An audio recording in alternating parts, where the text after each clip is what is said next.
Bismillahirrahmanirrahim. Assalamualaikum warahmatullahi wabarakatuh.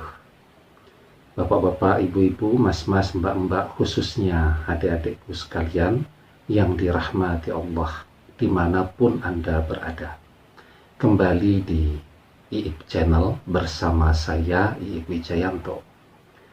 Kali ini kita akan membahas tema mantan akan merangkak datang kepadamu saat kamu lakukan dua hal ini. Ya, jadi kalau manusia ada maunya ya, tentu dia akan merendahkan diri agar apa yang dia inginkan itu bisa dia dapatkan dari orang lain atau orang yang dia tuju, sehingga kalau perlu datang sambil merangkak pun akan dilakukan agar apa yang menjadi keinginannya tadi itu bisa dia dapatkan. Maka ketika hari ini mantan begitu sombongnya, begitu tidak pedulinya, seakan-akan tidak pernah kenal dengan kita, ya, maka dia akan berbalik menjadi amat sangat menginginkan kita. Bahkan apapun akan dia lakukan, termasuk merangkak, merendahkan diri serendah-rendahnya agar dia bisa kembali bersama kita. Kalau sekarang dia menempatkan dirinya sedemikian tingginya, sedemikian mahalnya, ya pokoknya dia menganggap dirinya sudah artis banget lah. Fansnya banyak, yang menyukai dia banyak, sehingga dia betul-betul tidak pernah menganggap kita sebagai seseorang yang pernah berjasa di dalam kehidupannya. Bagaimana caranya? Jadi ketika sekarang kita yang memuja dia, kita yang mengejar-ngejar dia, kita yang mencintai dia, kita yang jungkir balik untuk bisa mendapatkan dia kembali, dan dia sombongnya luar biasa. Tambah dikejar, tambah sombong. Ya, tambah didekati, tambah tidak peduli, dan itulah yang kita rasakan hari ini. Maka yang perlu dilakukan sekarang ya, toh kita sudah merasakan berusaha dan tidak berhasil. Toh kita sudah merasakan apapun yang kita lakukan untuk meyakinkan dia agar kembali ke sisi kita, ternyata tidak ada yang memberikan dampak apapun terhadap dia. Dia sudah memilih, dan pilihannya adalah tidak bersama kita. Dan yang pasti ya, dengan segala usaha yang kita lakukan, toh dia sudah tahu juga ya, bahwa kita masih amat sangat mencintai dia, bahwa kita sangat ingin bisa kembali bersamanya, bahwa dia adalah satu-satunya cinta dalam kehidupan kita, bahwa mungkin juga antara kita dengan dia masih ada ikatan, masih ada hubungan, mungkin masih suaminya, mungkin masih istrinya, dan lain-lain. Dia juga sudah tahu, atau memang tahu, bukan sudah tahu ya. Nah, jadi sekarang yang perlu kita lakukan setelah segala usaha tadi, yang pertama adalah pasrah. Ya, setelah segala usaha, yang bisa kita lakukan adalah pasrah. Serahkan segala sesuatunya kepada Allah. Kita sudah berusaha maksimal. Kalau sudah berusaha maksimal, yang kita lakukan sekarang adalah berdoa agar apa yang kita usahakan tadi menjadi tidak sia-sia, agar hati mantan tergetar, agar mantan tergerak dan menyadari untuk kembali kepada kita. Ya, tapi kita sudah tidak perlu lagi ya datang ke rumahnya dan ditolak.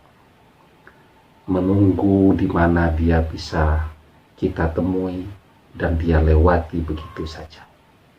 Kita belajar untuk pasrah, berserah diri kepada Allah.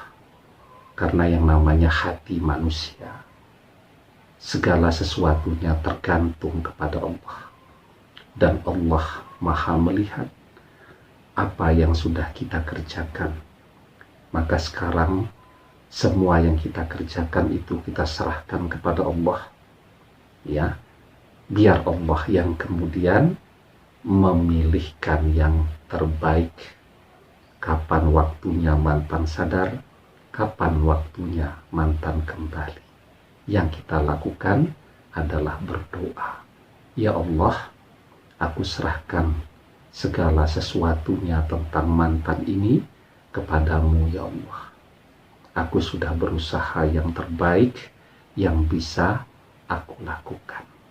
Nah, itu yang pertama. Kemudian yang kedua. Tapi sebelum kita bahas yang kedua, yang belum subscribe, jangan lupa untuk memencet tombol subscribe ya, dan menyalakan lonceng notifikasi agar Anda mendapatkan pemberitahuan video-video terbaru dari channel kesayangan kita ini. Dengan subscribe, hati, pikiran, dan doa-doa kita selalu terhubung. Sehingga apapun yang Anda dengarkan, apapun yang Anda lihat melalui video-video di channel kesayangan kita ini akan menjadi ilmu yang bermanfaat dan berkah untuk Anda dunia akhirat. Amin ya Rabbal Alamin. Nah, kemudian yang kedua ya, ini yang paling penting.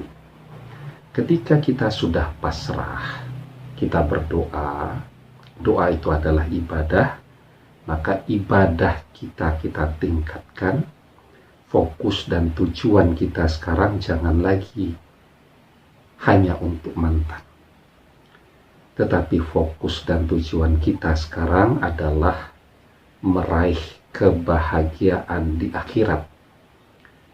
Ketika yang kita kejar adalah akhirat, maka dunia akan mengejar kita. Ketika kita kejar adalah dunia, maka dunia belum tentu kita dapatkan, akhirat juga secara otomatis kita lepaskan.